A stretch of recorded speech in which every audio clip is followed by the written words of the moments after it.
오늘은 강림절 세 번째 주입니다. 세 번째 주 우리 초를 세 개를 피웠습니다. 세 번째 초는 무슨 뜻이었죠? 기쁨의 뜻입니다. 그래서 다른 거는 보라색인데 저거는 분홍색으로 되어 있습니다. 크리스마스를 축하하기 위해서 메리 크리스마스 그러잖아요. 그죠? 메리 크리스마스. 즐거운 크리스마스입니다. 크리스마스를 기쁘게 즐겁게 맞이하시기 바랍니다. 제가 이렇게 뉴질랜드 사람들의 이야기를 들어보니까 우리 귀에 좀 익숙지 않은 그런 것들이 있더라고요. 그런데 가만히 보니까 그게 맞는 말인데 메리 크리스마스 이렇게만 들었는데 베리 메리 크리스마스 그러더라고요. 그럼 들어보셨나요? 그렇게 말하셔요. 베리 메리 크리스마스. 여러분 모두 다 베리 메리 크리스마스. 그렇게 하시기 바랍니다. 지난 주일에는 시편 40편 다윗의 노래를 인용한 본문을 통해서 본문 5절부터 7절까지 말씀이었는데 이것을 통해서 두 가지 중요한 이야기를 다루었습니다. 첫 번째는 한 몸을 예비하셨다는 거예요. 그죠? 한 몸을 예비하셨다. 또 그 한 몸 예수님인데 그분은 하나님의 뜻을 행하러 오셨다라는 거였습니다. 그래서 예수님이 오시기 1000년 전에 다윗이 그 한 메시아를 계시하면서 하나님의 계시의 말씀을 전하면서 한 몸을 예비하셨는데 그분은 하나님의 뜻을 이루기 위해 오신다 이렇게 말을 했고 1000년 후에 예수님이 오셔서 그게 성취가 되었습니다. 그리고 2000년 후인 오늘날 우리가 그 예수님의 덕으로 그 예수님이 하나님이 예배하신 한 몸 예수님의 그 산 제사로 인해서 우리가 거룩하고 온전함을 입게 되었습니다. 이것이 놀라운 우리가 이제 만나는 이 히브리서에서 만나는 그리스도의 복음입니다.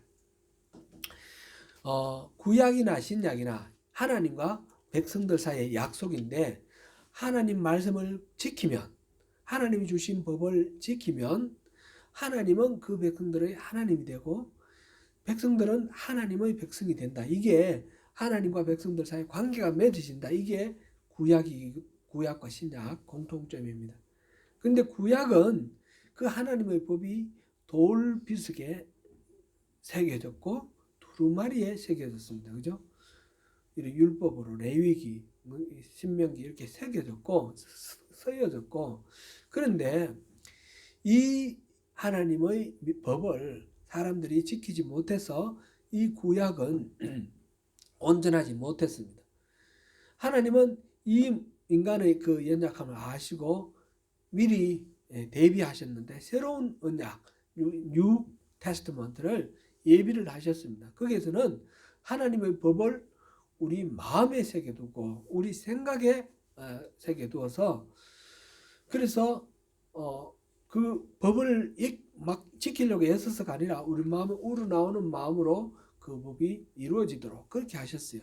그게 바로 성령님이 우리 안에 들어오셔서 그렇게 하는 건데 이렇게 되는 이 구약과 신약 사이의 이 변화는 바로 예수님이 십자가를 지시고 온전한 제사를 드리심으로 인해서 그런 일이 이루어졌다 하는 것을 우리가 보았습니다.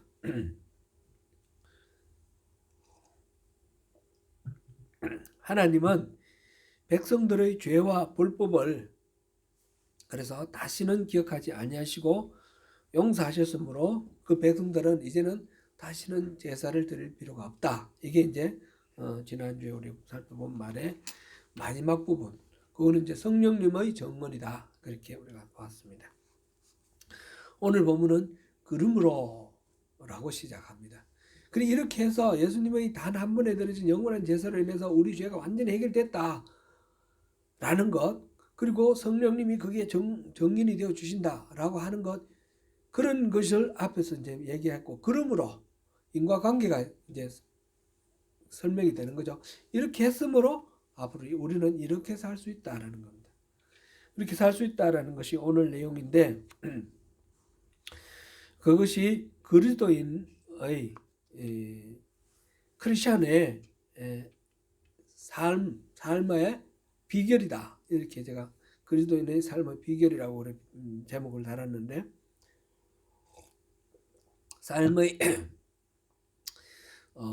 살아야 될 태도이기도 하고 그 비결이기도 합니다.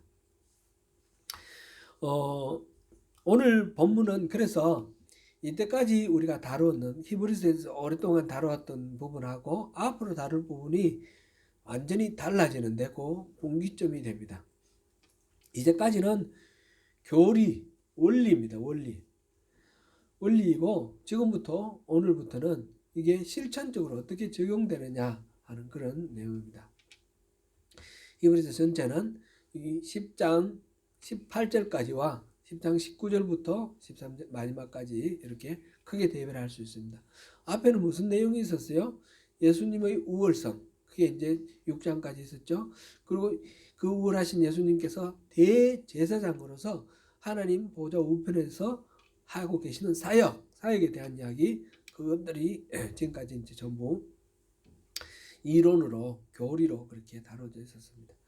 오늘부터 나오는 이야기는 그러면 이 대제사장인 예수님과 함께 더불어 우리가 드리는 제사는 어떤 제사인가? 바로 믿음의 제사다. 믿음의 제사라는 말은 믿음으로 우리가 살아가는 생활, 그리스도의 실천이다. 그런 말씀이 되겠죠. 오늘 본문 19절을 한번 보시겠습니다. 같이 한번 읽어보겠습니다. 시작. 그러므로 형제들아 우리가 예수의 피를 힘입어 성소에 들어갈 담력을 얻었나니. 예수님께서 그렇게 해놓으셨기 때문에 우리가 담력을 얻었다라는 거죠. 성소에 들어갈 수 있는 담력을 우리가 얻었다라는 겁니다. 여기서 담력을 얻었다라는 이 말은 우리말로 담력이 뭡니까? 용기 이런 거잖아요. 그죠? 용기 그런 건데 지금 NIV 성경에서는 confidence 이렇게 번역을 하고 있어요. 이건 courage, confidence 이거는 내가 가지고 있는 자신감, 나의 용기 이렇게 우리가 느껴지죠. 그런 담력, 나의 담력, 내 담이 가지고 있는 능력 그렇게 느껴지는데 이거는 주관적인 심리 상태로 우리가 이해하면 적절하지 않고요. 우리가 이런 담력을 얻을 수 있도록 만들어져 있는 객관적인 상태다. 그렇게 이해를 하는 것이 좋겠습니다. 객관적인 사실이다. 곧 예수의 피가 그렇게 닦아놨다. 계속해서 20절 읽어보겠습니다. 시작. 그 길은 우리를 위하여 휘장 가운데로 열어놓으신 새로운 살 길이요 휘장은 곧 그 육체니라. 아멘. 예수님이 그렇게 닦아놓으신 그 길은 휘장 가운데 열어놓으신 새로운 살 길이다. 그랬습니다. 그리고 그 휘장은 예수님이다. 예수님께서 십자가에서 숨지시는 순간 그 예루살렘 성전의 지성소와 성소를 가르던 휘장이 위에서 아래로 찢어졌다 그랬죠. 그 위에서 아래로 찢어짐으로 제사장이 1년에 한 번만 들어갈 수 있던 그 지성소가 문이 활짝 열려가지고 모든 인간이 누구나 언제든지 들어갈 수 있는 곳으로 이렇게 열렸다는 거죠. 바로 예수님께서 자기 자신을 휘장으로 가로막고 있는 그것을 생각하시고 자기가 죽으심, 곧 자기를 찢으심으로 인해서 우리와 하나님 사이에 모든 막힘을 열어놓으시고 새로운 상기를 열었다는 거죠. 우리 주연이가 읽는 번역본은 개역 한글입니다. 개역 한글에는 새로운 산길이라고 이렇게 했고요. 개정개혁은 새로운 살길이라고 그랬어요. 느낌으로 어감으로는 산길이 더 나은 것 같아요. 이렇게 함으로써 앞으로 살게 돼 우리에게 생명의 어떤 살 길이 열렸다 이런 뜻보다는 이 길 자체가 살아있는 길이다 그런 의미로 산길이다 이렇게 하는 것이 좀 더 자연스럽지 않겠나 그런 생각도 드는데 산길도 좋고 살길도 좋습니다.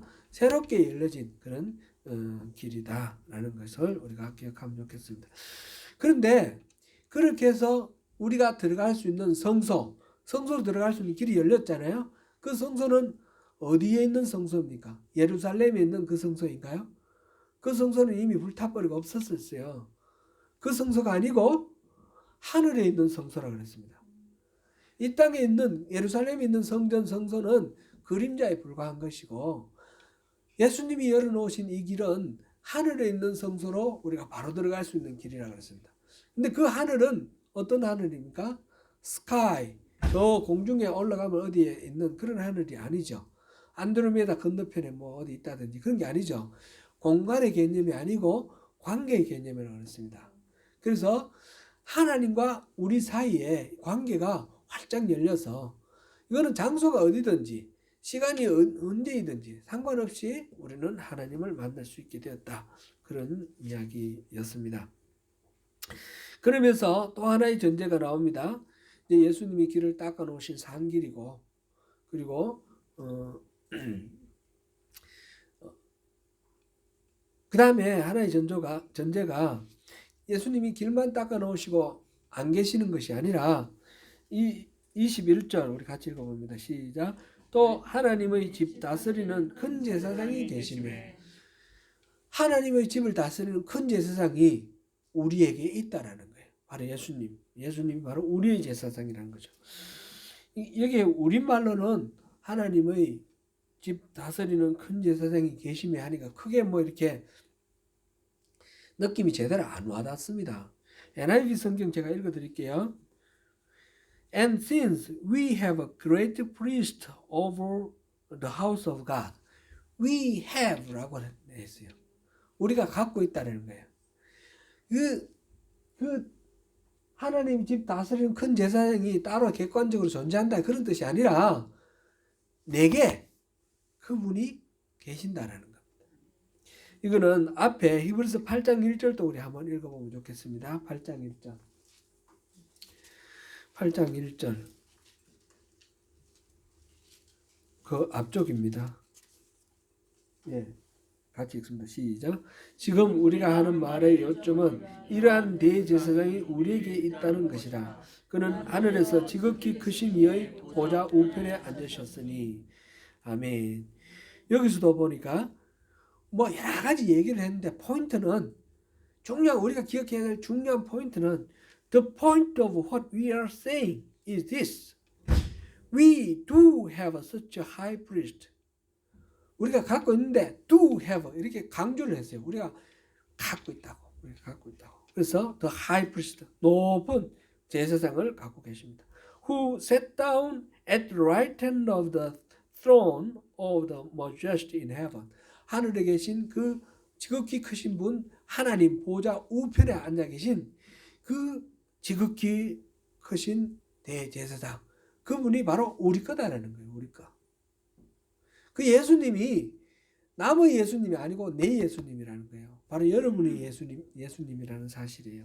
대제사장으로서 그렇게 계십니다. 그러므로 우리 구원받은 하나님의 자녀들은 이렇게 이제까지와는 다르게 이렇게 살 수 있습니다. 그래서 우리가 이렇게 살자 하는 것이 지금 이 히브리서 기자가 우리에게 주는 권면이고 격려입니다. 첫 번째가 이게 이제 그리스도인으로서 살아가는 삶의 비결. 첫 번째가 이 세 가지를 보면 믿음, 소망, 사랑입니다. 그죠? 믿음, 소망, 사랑이 성경에 여러 군데 나오는데 여기서도 믿음, 소망, 사랑으로 이걸 설명하고 있어요. 첫 번째는 참 마음과 온전한 믿음으로 하나님께 나아가자라는 것입니다. 22절 같이 읽어보겠습니다. 우리가 마음의 뿌림을 받아 악한 양심으로부터 벗어나고 몸은 맑은 물로 씻음을 받았으니 참 마음과 온전한 믿음으로 하나님께 나아가자. 우리 주님은 산상수훈에서 팔복에서 심령이 가난한 자는 하나님이 그들의 것이다. 하늘나라가 천국이 그들의 것이다 그랬습니다. 천국을 소유하였다 하셨어요. 그리고 마음이 청결한 자는 복이 있는데 바로 하나님을 볼 것이다 그랬어요. 하나님 볼 것이다. 그러니까 이 마음이라는 게 얼마나 중요한가 그거를 말씀하셨습니다. 하나님께서는 우리에게 참마음을 요청하십니다. 참마음은 먼저 나누어지지 않는 온 마음을 말합니다. 온 마음 없이 형식적으로 제사 드리는 거, 그런 거는 하나님이 상관하지 않는다 했습니다. 우리 지난주에 본 그 8절에 보면 제사와 예물과 번제와 속죄제를 기뻐하지 아니하신다 그랬습니다. 이 제사 제도는 하나님이 만드셨죠. 하나님이 만드셨는데 그 제사를 드리는 걸 기뻐하지 아니하신다. 그러면 왜 만드셨어요? 온 마음을 다해서 진정으로 진심으로 제사를 하기를 바라셨는데 사람들이 제사를 근성으로 드리는 거예요. 번제는 뭐라고 그랬습니까? 번제는 자기를 태워드리는 거라 했습니다. 자기를 부인하는 것입니다. 완전히 나는 하나님의 것입니다. 온전히 자기 자신을 바치는 것이 번제입니다. 속죄제는 자신의 그 죄를 하나하나 들여다보면서 회개하면서 가슴을 뜯고 치면서 그렇게 드려야 되는 것입니다. 그런데 사람들이 근성으로 드리는 겁니다. 근성으로. 제가 직장 생활할 때 농담으로 했겠지만 그런 분들이 계셨어요. 교회 다니는 사람들이. 막 얘기를 하다가 뭐 하다가 나쁜 짓 하고 막 그래요. 다 보는 데서 막 나쁜 짓 하고 그러면 교회 다니는 사람 그래도 돼요? 그러면 괜찮아. 가서 기도하면 돼. 그렇게 말해요. 물론 농담을 하는 말이지만 그 마음속에 그런 마음이 조금이라도 있다 그러면 그건 하나님께서 기뻐하지 아니하시는 거죠. 그러니까 이 제사와 예물과 번제와 속죄제를 기뻐하지도 아니하신다. 이 말은 전심으로 온 마음으로 마음이 이렇게 나눠져 있지 않고 하나로 온전히 합쳐진 그런 마음으로 그런 제사를 드릴 때에 하나님 기뻐하신다라는 것입니다. 예레미야서 29장 13절에 예레미야 선지자를 통해서 하나님이 이렇게 말씀하셨어요. 너희가 온 마음으로 나를 구하면 나를 찾을 것이요 나를 만나리라. 하나님은 전심으로 자기를 찾는 사람을 만나 주신다고 그랬어요.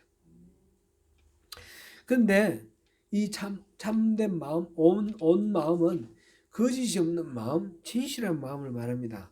그러나 우리의 마음은 본질적으로 부패한 마음입니다. 이 예레미야가 17장 9절에서는 이렇게 말했습니다. 같이 읽습니다. 시작. 만물보다 거짓되고 심히 부패한 것은 마음이라 누가 능히 이를 알려마는. 우리 스스로 우리를 들여다봐도 얼마나 허물이 많고 약점이 많은지 우리가 정직히 인정하지 않을 수가 없습니다. 거짓되고 심히 부패한 것이 우리 인간의 본성이고 우리의 마음입니다. 근데 이것으로는 이 마음을 가지고는 하나님 앞에 갈 수 없습니다. 다행히 하나님께서 우리에게 새로운 마음을 주셨습니다. 그것이 에스겔 11장 19절에 예언되어 있습니다. 같이 읽습니다. 내가 그들에게 한 마음을 주고 그 속에 새 영을 주며 그 몸에서 돌 같은 마음을 제거하고 살처럼 부드러운 마음을 주어. 이게 바로 새 언약으로 주시는 새 마음입니다. 하나님의 법을 마음에 두고 생각에 기록하시겠다는 히브리서 10장 16절 약속대로 그렇게 새로운 마음을 주시고 새로운 마음에 새로운 영을 넣어주시는 이 약속, 그 약속대로 하나님이 이루어 주셨기 때문에 우리가 부패하고 더러운 마음이 아니라 새로운 마음을 가지고 하나님 앞에 갈 수 있게 되었습니다. 그래서 하나님께서 우리에게 참 마음과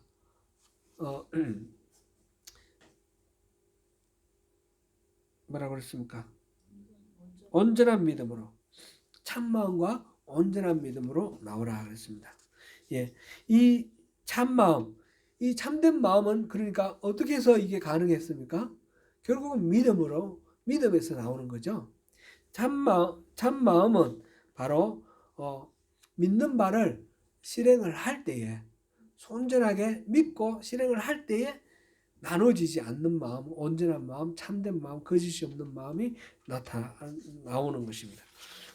우리는 우리 자신의 이 연약함과 실패를 생각하면서 무기력해지고 또 하나님께 나아가기를 주저하기 쉬운데 그런데 오늘 본문 보니까 우리가 마음의 뿌림을 받았고 우리 몸이 물로 맑은 물로 씻음을 받았다고 했습니다. 마음의 뿌림을 받았다 이 말은 무슨 말인가요? 바로 이해가 되죠. 이거는 앞에 예수 그리스도의 피를 흘렸고 그 피를 우리가 뿌림을 받았다는 거죠. 소나 양의 피를 대제사장이 가지고 가서 언약궤에 뿌렸던 것처럼 예수님께서 자기 자신을 희생하시고 그 피를 우리에게 뿌리심으로 우리가 우리 죄 문제가 해결이 되었다는 거죠. 이 뿌림을 받았고 물로 정결하게 씻음을 받았다. 물로 씻음을 받았다. 이는 세례를 받은 것을 말합니다. 우리가 세례 물을 뿌리는 거, 물 자체가 뭐 우리 때를 없애준다 그런 뜻이 아니라 죄를 없애준다는 뜻이 아니라 우리 마음으로 예수님을 받아들이고 주님으로 고백하는 이 세례를 통해서 우리가 성령이 우리 안에 들어오시고 성령을 영접하게 되어서 성령님이 우리를 깨끗하게 해주셨다. 그런 말이 되는 거죠. 그래서 예수의 피로 우리가 죄를 이기게 되었습니다. 악한 양심으로부터 벗어났다. 주연이가 읽은 데서는 뭐라고 그랬나요? 우리 양심이 악한 것들을 깨닫고 그렇게 했죠.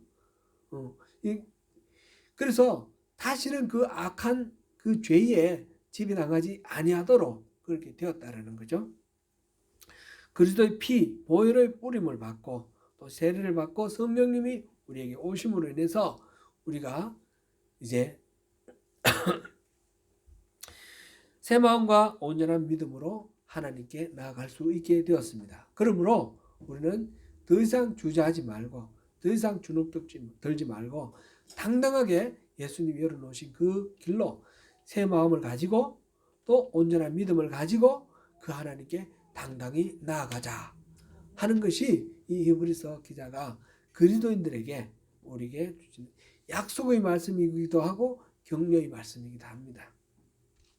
두 번째로 우리 믿는 도리의 소망입니다. 23절 같이 읽어보겠습니다. 시작. 또 약속하신 이는 미쁘시니 우리가 믿는 도리의 소망을 움직이지 말며 굳게 잡고. 미쁘시다 그랬는데 미쁘시다는 말 우리 잘 쓰는 용어가 아닌데 여러분 이 용어 아십니까? 미쁘다는 말 믿음직하다, 믿을 만하다, 신뢰할 만하다 그런 뜻입니다. 우리 일상적으로 잘 안 쓰는데 제가 졸업한 국민학교 그 교과에 이 미쁘다는 말이 있어요. 제가 한번 불러볼까요? 몇 년 됐나요? 한 50년 됐나요? 뒷거리 모여 크나큰 산 되고 팔공산 시선전기 거모강이라 손에 손 머리 서로 맞대고 미쁘고 슬기롭게 뻗어나가세. 우리는 화랑의 아이들 내일의 동맹이다 우리 거여교. 잘하죠? 그게 기억이 나요. 어릴 때 배운 거는 안 잊었어요. 그죠? 어른이 돼서 배운 거는 기억이 안 나요. 그죠? 참 신기합니다. 미쁘고 슬기롭게 믿음직스럽고 사람들로부터 신망받고 신뢰받는 그런 사람, 그리고 슬기로운 사람, 그런 사람으로 잘 자라라 그런 뜻으로 이런 노래를 배웠습니다. 우리 성령의 열매 9가지 중에 충성이 있죠. 충성이 loyalty가 아니고 faithfulness입니다. faithfulness, 믿음직함, 성실함, 진실함 그런 것을 나타내는 말입니다. 예수님의 성품이 바로 이 성령의 열매인데 예수님의 성품 중에 하나 충성, 이 신실함, 믿을 만함, 신뢰할 만함 이런 것들 바로 하나님의 성품을 설명하는 말이죠. 하나님은 그렇게 미쁘시니까 하나님이 하시는 말씀은 미쁘시니까 절대로 거기에는 거짓이나 속임수가 없습니다. 하나님은 우리를 절대로 속이지도 아니하시고 나쁘게 이렇게 엉뚱한 길로 이끌고 가지 아니하십니다. 그러므로 하나님이 말씀하시는 것은 100% 믿어도 됩니다. 그래서 여기서 또 약속하신 이는 믿으시니, 약속하신 이 하나님은 믿으신 분이기 때문에, 신실하신 분이기 때문에 100% 믿어도 된다는 거죠. 그래서 우리가 믿는 도리의 소망을 움직이지 말며 굳게 잡아라. 그래서 믿는 도리의 소망을 움직이지 말고 굳게 잡아라. 그게 이제 두 번째 그리스도인에게 주시는 권면이고 또 그리스도인의 삶의 승리의 비결입니다. 여기서 이제 믿는 도리의 소망하니까 조금 이것도 잘 머리에 안 떠오릅니다. 이 말은 문자적으로 우리가 고백하는 소망입니다. 우리가 믿는 그 소망, 우리가 고백하는 그런 소망을 말하고 있습니다. 근데 이 소망이라는 건 결국은 믿음에서 나오지 않겠습니까? 예수님이 믿음직하니까 그 예수님의 약속이 그럴 만하다 해서 우리가 소망을 품지 않습니까? 그렇죠? 믿음과 소망은 결국은 같은 것 같습니다. 같은 데서 나오는 것 같습니다. 신앙생활에서 성도가 하나님의 은혜를 체험하고 기쁘게 잘 살다가 뭐 어려움을 당하고 또 침체돼 가지고 공고한 가운데 빠져 있는 그런 경우들이 많이 있습니다. 은혜를 체험했으면 그 다음에 평생 그냥 은혜롭게 살 수 있었으면 좋겠는데 우리 삶 속에는 또 끊임없이 파도처럼 고난도 다가오고 시련도 다가오고 얘기하지 못한 어려운 일들이 닥쳐옵니다. 그럴 때 우리가 또 넘어지기도 하고 그렇습니다. 왜 그렇습니까? 한 번 받은 그 은혜로 모든 것을 다 해결하려고 하니까 그렇습니다. 그것을 경험하면서 소망을 붙들어야 됩니다. 이 일을 통해서 하나님이 어떤 분이신가라는 것을 소망을 붙들어야 됩니다. 소망이 여기 움직이지 않도록 하라 그랬습니다. 소망을 움직인다는 건 소망이 여기저기 왔다 갔다 하는 걸 말합니다. move, 옮기는 것. 뭐 경제적인 압박을 많이 겪으면 돈에 대해서 소망을 품습니다. 돈 이렇게 많이 벌면 모든 문제들이 다 해결될 것 같고 그것으로 뭔가 만족을 얻을 수 있을 것 같습니다. 관계에서 어려움을 겪으면 사람들이 인정해주고 격려해주고 위로해주고 그런데 소망을 두려고 합니다. 또 명예가 실추되는 어떤 일을 겪으면 그 명예를 회복할 수 있는 어떤 성공 이런 것이 또 소망이 되기도 합니다. 건강을 잃게 되면 건강에 소망을 둡니다. 근데 소망은 그렇게 움직이도록 내버려 두면 안 됩니다.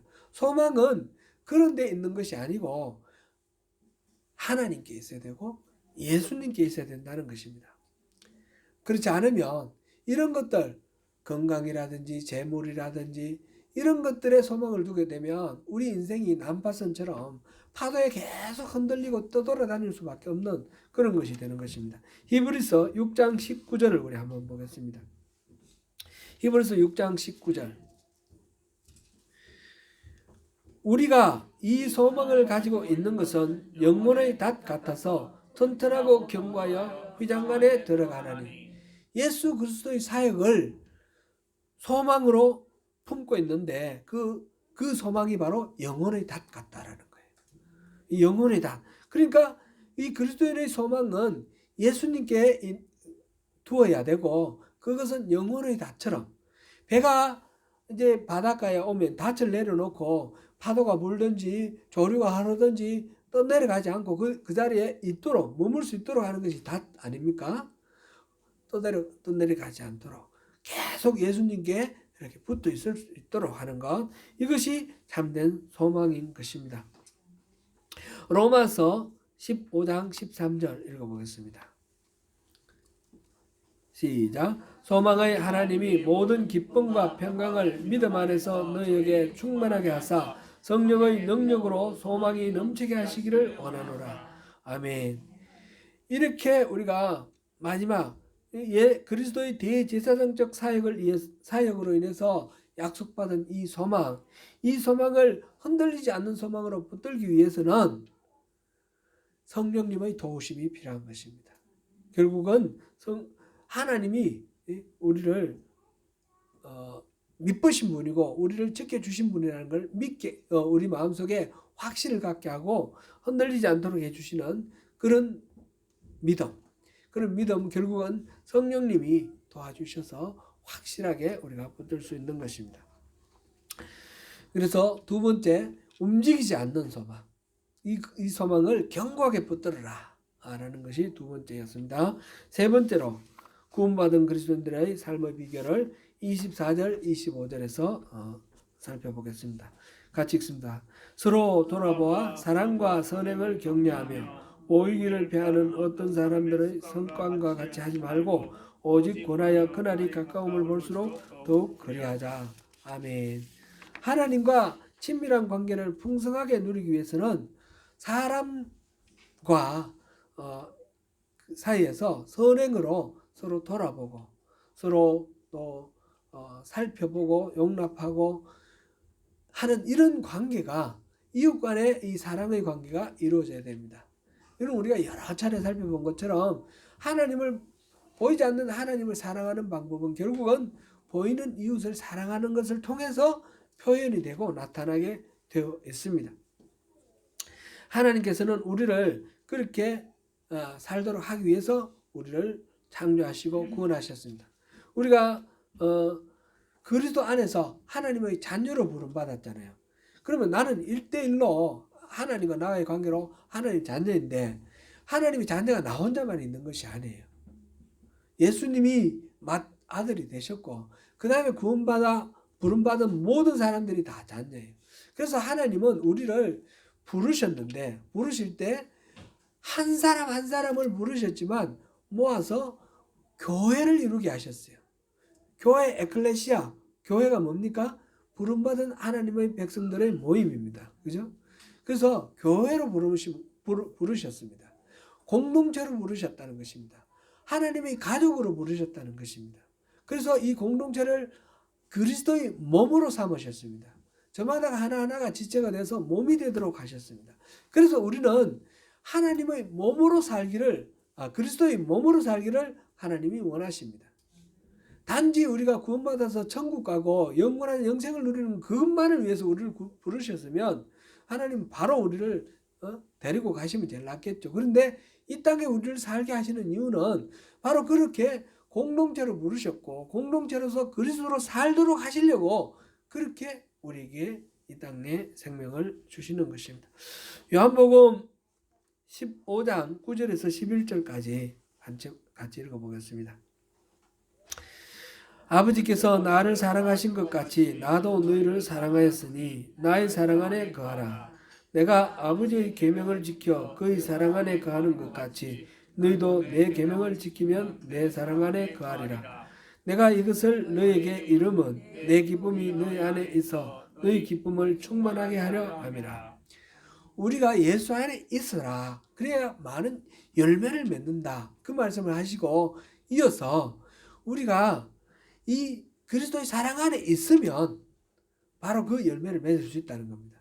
그 사랑 안에 있으면 그 열매를 맺는데 그렇게 하시는 이유가 바로 하나님 안에 있는 그 기쁨을 우리에게 나눠주시려고 그렇게 하신다는 것입니다. 서로를 사랑하며 필요를 채워주고 서로를 세우고 일으켜주는 이것이 바로 선행인데 이 선행, 이 사랑 그렇게 함으로써 어려움과 힘든 일을 함께 이겨내며 서로 기쁨을 나누게 되는 것입니다. 이것이 바로 열매 맺는 그리스도인의 신앙입니다. 이러한 일을 위해서 또 히브리서 기자가 마지막으로 부탁하는 것은 모이는 일에 힘쓰라는 것입니다. 코로나 19 이 팬데믹 사건은 서로가 만나고 모이는 일을 어렵게 만들고 있습니다. 이 일을 계기로 해서 피지컬리 육체적으로 만나는 것은 지금 한국에서는 또다시 3단계 되고 해서 이 대면 예배를 금지하고 이렇게 됐습니다. 뉴질랜드는 다행히 지금 아직 우리가 할 수 있는데 대면 예배하는데 지장이 없는데 또 모르죠. 못하게 될 수도 있습니다. 이런 전 세계적인 어떤 이 위기를 통해서 참 하나님 우리를 이런 만나서 모이기를 힘쓰라는 이 말씀을 못 지키게 하려고 하시나? 이런 생각이 들기도 합니다. 그렇게 볼 것이 아니고요.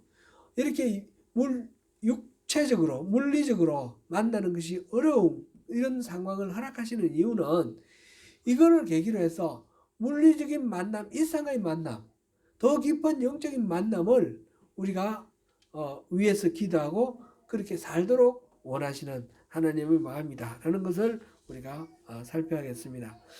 이제 이런 면은 우리 신앙이 이제는 더 이상 형식주의적이고 껍데기 같은 그런 신앙이 아니라 알맹이 신앙. 참으로 이 교회는 그냥 사람들의 어떤 집합, 사회, 단체, 커뮤니티가 아니라 영적인 조직이 되어야 되지 않습니까? 하나님의 가족이 되어야 되지 않습니까?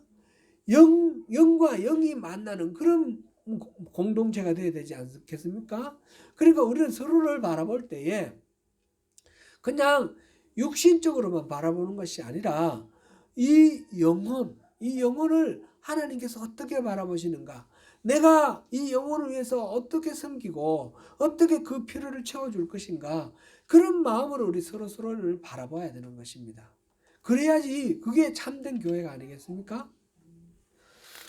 사랑하는 성도 여러분, 이 모든 출발점은 바로 그리스도의 사역, 대제사장의 이 사역에 대해서 바르게 인식하는 데서부터 출발합니다. 그분이 하나님의 집 큰 대제사장으로 계십니다. 참마음과 온전한 믿음으로 하나님께 나아갑시다. 믿는 도리의 소망을 굳게 잡으십시다. 선행과 사랑으로 서로를 돌아보며 서로 모이기에 힘을 씁시다. 그날이 가까이 다가오고 있습니다. 오늘 여호와께 돌아가자라는 찬송을 우리 함께 이 복음성을 함께 부르시면서 우리를 위해서 그 값진 희생을 아끼지 아니하시고 이렇게 내놓으신 우리 하나님의 마음을 품으시고 그 하나님께로 돌아가는 그런 우리 삶이 되시기를 바랍니다.